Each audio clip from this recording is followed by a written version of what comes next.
Something is silently shortening the lives of millions of people over 65, and it has nothing to do with their heart, their blood pressure, or their diet. Most people assume the biggest threat after 65 is physical. That's wrong. You can have perfect cholesterol, walk every morning, take every supplement the doctor recommends, and still be quietly losing years. Because the real threat doesn't show up on any lab report. A Harvard study tracking over 300,000 people found that one emotional condition is more damaging to longevity than smoking 15 cigarettes a day. Not obesity. Not inactivity. One invisible force. And almost no one is talking about it. And here is what makes this so urgent. It doesn't begin with a crisis. It begins with something so quiet that most people never notice it happening. Your phone rings a little less. The people who once needed you every day have grown into their own lives.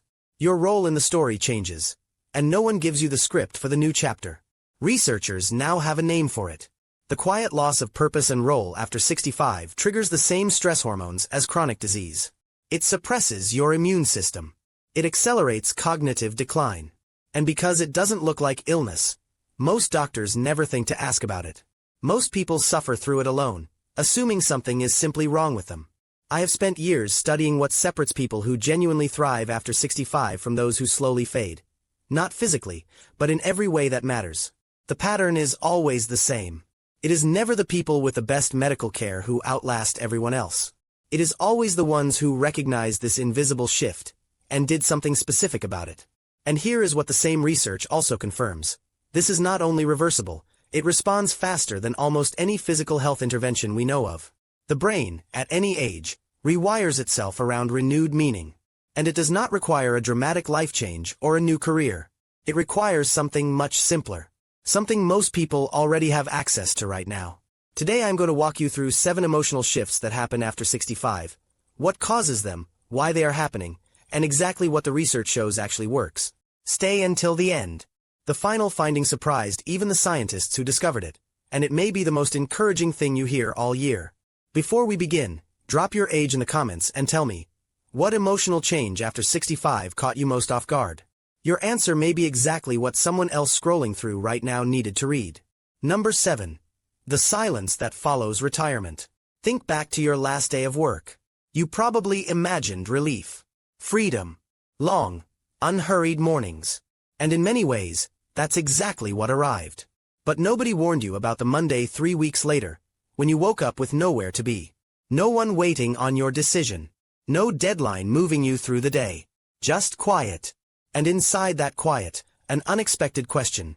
Now what? Dorothy retired at 66 after 32 years as a school principal. She had counted down to that morning for years.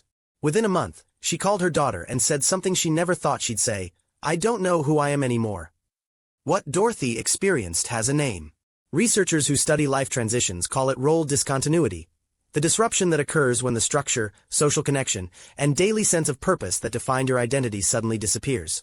For decades, your work wasn't just how you earned a living. It was how you showed up in the world, how others recognized you, how you understood yourself. When it ends without something meaningful already waiting in its place, the silence doesn't feel like peace. It feels like a loss. That is just the beginning. Because the second change goes even deeper, and it's one that very few people ever say out loud. Number 6. Feeling less needed than before.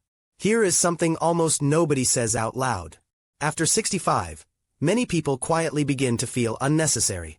Not dramatically. Gradually. Almost politely. The grandchildren who once needed you for everything are now teenagers absorbed in their own worlds.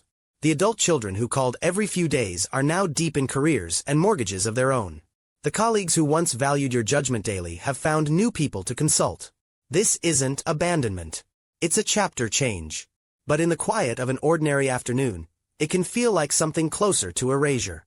Researchers at Rush University Medical Center have found that a strong sense of being needed is directly linked to better cognitive outcomes, lower rates of depression, and reduced risk of Alzheimer's disease. Feeling needed isn't sentiment. It is, biologically, a form of medicine. The question after 65 isn't whether you'll be needed less in the old ways. The question is where your contribution goes next. And that question has a very good answer. We'll come to it. Change number 5. Watching your social circle quietly shrink. Nobody loses their friends all at once. Happens slowly.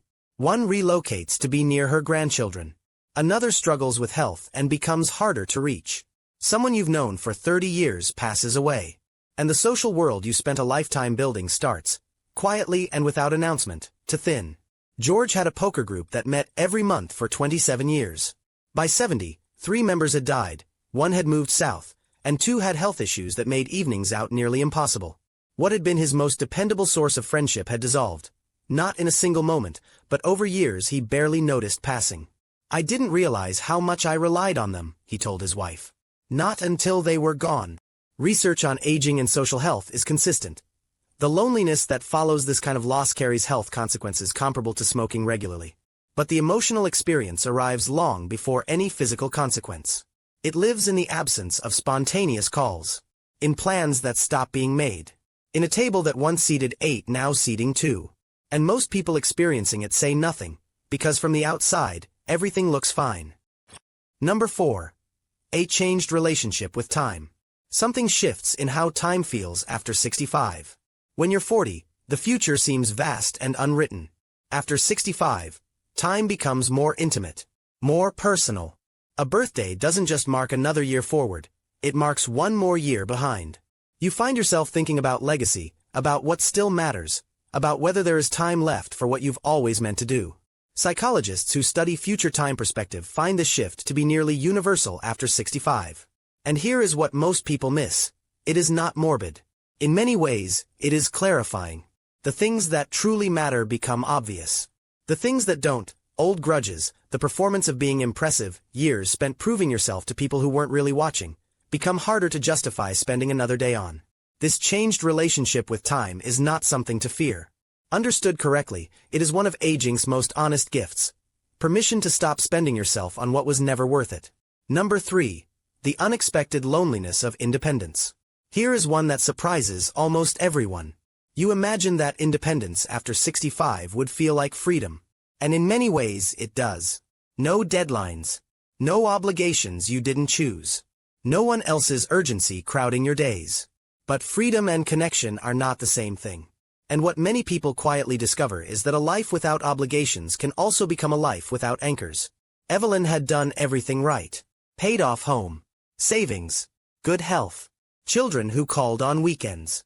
And yet most evenings she sat alone in a house that felt larger than it used to, the television on not because she was watching it, but because the silence felt too large without it. She wasn't clinically depressed. She was experiencing what researchers describe as the paradox of later life independence. The freedom you worked for can, if not intentionally filled, become a kind of invisible isolation. The antidote isn't giving up independence. It's choosing the connections that make independence worth having. Number 2. The search for purpose again.